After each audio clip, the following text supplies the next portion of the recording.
ఉండగానే ఆయన మనల్ని ప్రేమిస్తూ వచ్చాడు. మనం ఇంకనూ శత్రువులమై ఉండగానే ఆయన మనల్ని ప్రేమిస్తూ వచ్చాడు. మనం ఇంకనూ భక్తులమై ఉండగానే ఆయన మనల్ని ప్రేమిస్తూ వచ్చాడు. ఆయన ప్రేమ ఈ లోకంలో ఉన్నటువంటి ప్రేమ లాంటిది కాదు. ఈ లోక ప్రేమ కొంతకాలం నుండి ఈ లోక ప్రేమ స్వార్థపూరితమైనది. ఈ లోక ప్రేమ మరి ప్రయోజనము ఆశించేదిగా ఉంటుంది. అయితే ఆయన ప్రేమ స్వార్థం లేని ప్రేమ, నిస్వార్థమైనటువంటి ప్రేమ. ఎంత ప్రేమతో ప్రేమిస్తూ వచ్చేటువంటి మనుషుని తన ప్రాణం కంటే ఎక్కువగా మనం ప్రేమిస్తూ వచ్చాడు.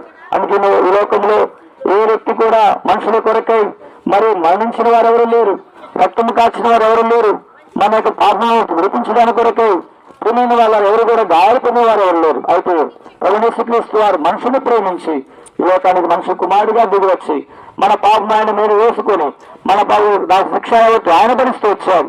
దేవునికి వాక్యం సెలవిస్తా ఉంది, నీకు పాపం విడిపించాలని కోరుకుంటే మన పాపములను ఆయన దగ్గర ఒప్పుకునేలా ఆయన నమ్మదగిన వాడు నీతిమంతుడు కనుక ఆయన మన పాపం క్షమించి